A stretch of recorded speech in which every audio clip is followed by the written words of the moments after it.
మరి అందరు అర్చకులకి మీరు బోధిస్తున్నప్పుడు చెప్తున్నప్పుడు మరి రంగరాజన్ గారి దగ్గర ఎందుకండి అంత ఇష్యూ అయింది?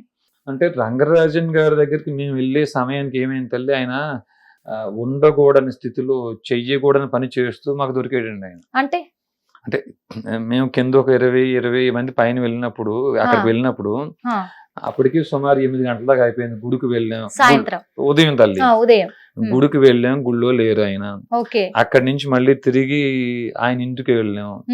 పైన ఎక్కడో ఉన్నారని చెప్పేసి ఒక మాట చెప్పేసి వారి బంధువులు లోపలికి వెళ్ళిపోయారు. ఆ పైన కూడా చాలా పెద్ద ప్రాంగణం ఉంది, అది కూడా.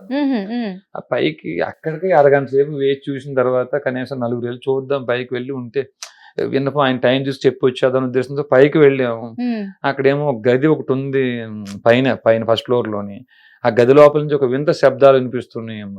అంటే ఒక ఆడ శృంగారం చేస్తున్న శబ్దాలు వినిపిస్తున్నాయి బయటికి. అంటే సశబ్ద నిశ్శబ్ద క్రియలతో పెద్ద ప్రమేయం లేకపోయినా ఈ శబ్దాలు కనీసం అవగాహన మనకు ఉంటుంది కదా, ఉంటుంది ఖచ్చితంగా. కాబట్టి ఆ గదిలో రంగరాజన్ గారు ఉంటారని మేము అనుకోలేదు. అంటే రంగరాజన్ గారు ఉన్నారా అని మేము అనుకోలేదు. సరే ఈ గుడి ప్రాంగణంలో ఇలాంటి పని ఈ టైంలో ఎవరు చేస్తున్నారు ఏమిటి అన్న ఉద్దేశమే ఉండే మనకి. ఆ గుడి ప్రాంగణాన్ని ఆనుకుని ఉంటుంది రంగరాజన్ గారు అని అనుకోలేదు. కొంచెం గట్టిగా తోసరికి తెరుచుకుంది. రంగరాజన్ గారి టీ షర్ట్ ఒకటి పొట్ట పైకి లేపుకుని, ఆ పొట్ట పైకి ఉంది టీ షర్ట్ ఏమోను, కిందేమో పంచలేదు. ఆయన అట్లానే బయటికి, అంటే ఆయన రౌద్రంతో ఒక సింహంలాగే మా చేతిలో కెమెరాలు ఉన్నాయి, నా చేతిలో ఉన్న కెమెరా లాక్కుని సుమారు 5 నుంచి 7 సెకండ్లు రికార్డ్ అయ్యే ఛాన్స్ ఉంటుంది. ఎక్కువసేపు ఉండదు. నా ఫోన్ కింద పడి కొంత పగిలింది. ఈ సందర్భంలోనే తర్వాత మేము కూడా గట్టిగా ప్రతిఘటించామండి. ప్రతిఘటించేస్తే ఆయన కూడా కింద సతికిలు పడ్డాడు. ఆయన కూడా. లోపల ఎవరైనా ఉన్నారా? లోపల 2 మహిళలు ఉన్నారు అన్న. ఒక ఆవిడేమో పూర్తి నగ్నంగా ఉన్నారు, ఒక అమ్మాయి ఏమో అర్ధనగ్నంగా ఉన్నారు. సరే, ఇప్పటి వరకు ఈ విషయం బయటికి రాలేదనుకుంటాను నేను. మరి అప్పుడు మీరు మీడియా ముందు చెప్పారో లేదో తెలియదు, కానీ ఇప్పుడైతే మీరు చెప్తున్నారు. కానీ రంగరాజన్ గారంటే అందరికీ ఎన్నలేని గౌరవం వాస్తవంగా చెప్పాలంటే. ఎందుకంటే మన తెలంగాణ రాష్ట్రంలో ఎక్కడ ఆ దేవాలయాల్లో కానుకలు ఉండీలు అని కొన్ని ఉండి కానుకలు సమర్పించుకుంటాము, దక్షిణ పెడుతూ ఉంటాము. కానీ కేవలం చిలుకూరు బాలాజీ టెంపుల్లో మాత్రమే ఎలాంటి దక్షిణలు కానీ ఉండీలు కానీ ఉండవు అక్కడ. అలాంటి ప్రఖ్యాతిగాంచిన రంగరాజన్ గారి మీద మీరు ఇలాంటి మాటలు చెప్తున్నారు అంటే అది చెప్పడానికి మాకు కూడా ఇబ్బందిగానే ఉందమ్మా, తప్పకే చెప్తున్నాము. ఈ బయటకు వచ్చిన తర్వాత కూడా చెప్పే ఉద్దేశం మాకు లేదు. కానీ అక్కడ ఆయన చేసిన పని ఏంటంటే బయట అబద్ధం చెప్పాడు. ఆయన వచ్చిన వాళ్ళందరికీ కూడా వీర రాఘవరెడ్డి అనుచరులతో వచ్చి డబ్బులు అడిగాడు, డబ్బులు అడిగితే మేము ఇవ్వనన్నాం కాబట్టి నన్ను కొట్టారు అని అబద్ధం చెప్పాడు ఆయన. అప్పుడు సత్యం చెప్పుకోవాల్సిన బాధ్యత మాకు. ఇప్పుడు ఎందుకంటే తను ఒక అర్చకులు, ప్రధాన అర్చకులు, అందరూ గౌరవించే అర్చకులు. తన మీద మీరు ఇలాంటి ఎలిగేషన్ అనుకోవాలో నిజం అనుకోవాలో తెలియట్లేదు. కానీ మరి అంటేనమ్మా, ఏదైనా సత్యం రోజు బయటికి రాక తప్పదు. వారి ఇంట్లో వారి నాన్నగారి దగ్గర సౌందరరాజన్ గారి దగ్గర పనిచేసిన ఒక అబ్బాయి రాజు అని, ఆ అబ్బాయి ఇప్పుడు బయటకు వచ్చి చెప్తున్నాడు. అక్కడ నేను 1.5 సంవత్సరం పైనే పని చేశాను. రంగరాజన్ గారికి అమ్మాయిలు అలవాటు ఉంది, ఆ పైన రూమ్ లోకి తీసుకెళ్తారు, మద్యం తాగుతారు. చెప్తున్నారు ఆయన, బయటకు వచ్చి చెప్తున్నాడు. ఆయన చికెన్ మటన్ తింటాడు, ఆయన స్పూన్ వేసుకు తింటాడు, ఆయన గోశాల దగ్గర వండుకు తింటాడు ఆయన అని ఇప్పుడు అబ్బాయి బయటకు వచ్చి చెప్తున్నాడు. ఆయన అబ్బాయిని ఒకవేళ కాంటాక్ట్ అవ్వాలంటే ఎలా సార్? అవ్వచ్చమ్మా. ఇప్పుడు ఆయన 1-2 ఆటలు ఇంటర్వ్యూస్ కూడా ఇచ్చున్నారు. అమ్మాయి ఇంటర్వ్యూ కూడా ఇచ్చున్నారు. వైజాగ్ నుంచి ఒక ఆయన చౌదరి గారు అని, ఆయన ఏం చేశారంటే, నాకు ఆయన సుమారు 10-15 సంవత్సరాలు నాకు కూడా పరిచయం. ఆయన మా ఊరు తూర్పు గోదావరి జిల్లా కొప్పవరం గ్రామం, అనపర్తి మండలం. ఆయనదేమో మండపేట, మా ఊరికి చాలా దగ్గర అమ్మ.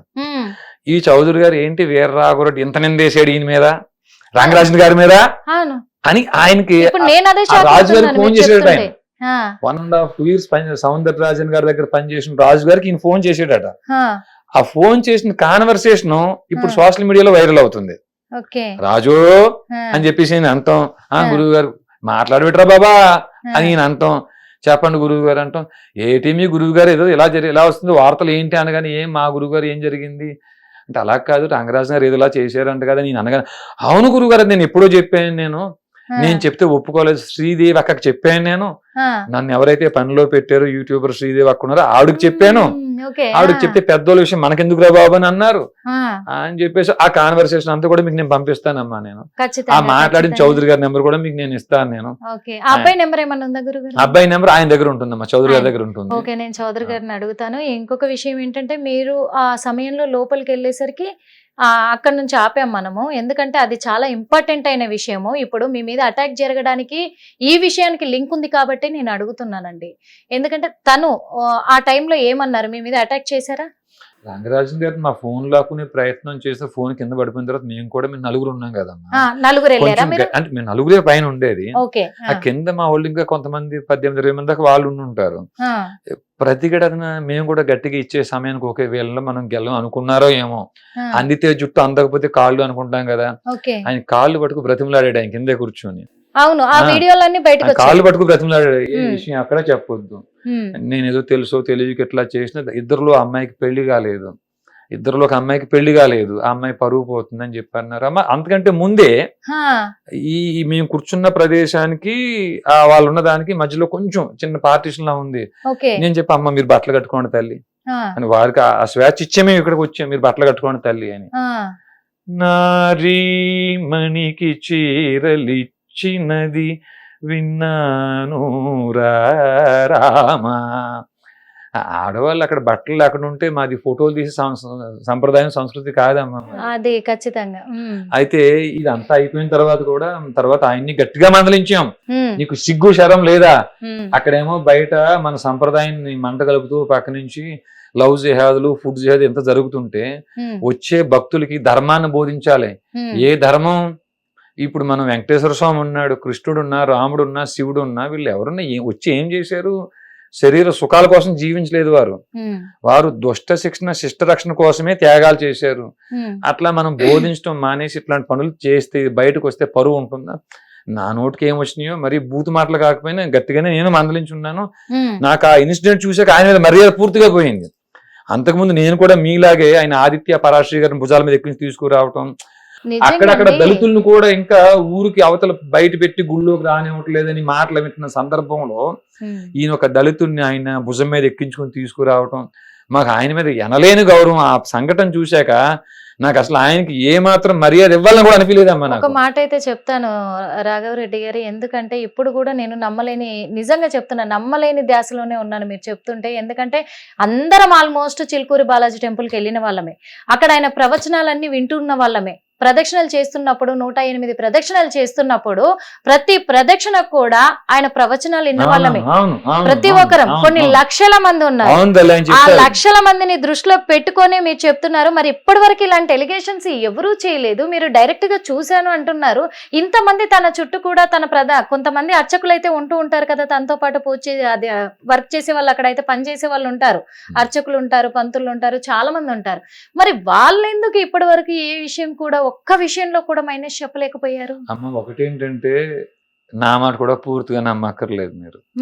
ఇప్పుడు ఆయన మద్యం తాగకపోతే, ఇప్పుడు ఆయన బ్లడ్ టెస్ట్ చేస్తే ఆల్కహాల్ ఉండకపోవచ్చేమో, నాకు తెలియదు. ఆ సాంఘిక పరిజ్ఞానం నాకు పూర్తిగా తెలియదు. ఒక్కసారి చక్కగా లై డిటెక్టర్ పెట్టేసి మీకు మద్యం మాంసం అలవాటు ఉందా లేదా, మీరు మగువులతో అక్కడ ఆ రూమ్ లో ప్రత్యేకంగా వారితో ఎంజాయ్ చేస్తున్నారా లేదా, నాకు పెడితే ఆ టెస్ట్ పెడితే నేను సిద్ధం అమ్మా. ఖచ్చితంగా మేము సిద్ధం తల్లి, మేము సిద్ధం తల్లి 100%. అయితే ఇంకొకటి అమ్మా, ఇప్పుడు బయటకు ఎవరైతే వాళ్ళ దగ్గర పని చేసి బయటకు వచ్చి ఉన్నారో వాళ్ళు ఈ మాట చెప్తున్నారు. ఇంకా నేను విన్నాను, బయటకు వచ్చాక విన్నది, రంగరాజన్ గారు బయటికి కనిపించే వేషం ఇది, పేరుకి హైందవ ధర్మం అని అంటున్నాడు ఆయన, కానీ అక్కడ ఉండే పార్కింగ్ స్థలం అంతా ముస్లింస్ కి ఇచ్చాడని ఇప్పుడు మేము బయటకు వచ్చాక విన్నాను ఈ మాటలు నేను. రెండోది అక్కడ ఉండే షాపులన్నీ కూడా క్రిస్టియన్స్ కి ఇచ్చారని, అంటే మొత్తం ఇచ్చారా కొన్ని ఇచ్చారా తెలియదు నాకు. ఇలాంటి అన్ని ఇప్పుడు వింటున్నాం తల్లి. హిట్ టీవీ యాప్, ఇందులో short news, live news, entertainment shows, movies, digital magazines తో పాటు మీ జిల్లా వార్తలను కూడా ఫ్రీగా చూడొచ్చు.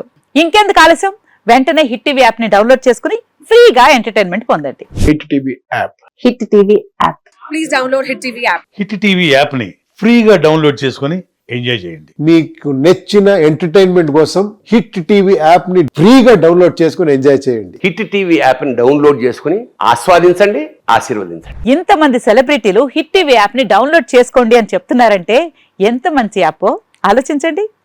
అమెరికా అమెరికా అమెరికా అమెరికాలో చదవాలనుకునే వాళ్ళకి విశ్వసనీయమైన పేరు మన శౌర్య కన్సల్టెన్సీ. UK లో 1 year masters. UK లో 1 year masters. 2 years work permit up to 5 years visa. Contact Saurya Consultancy. Contact 89851 89851.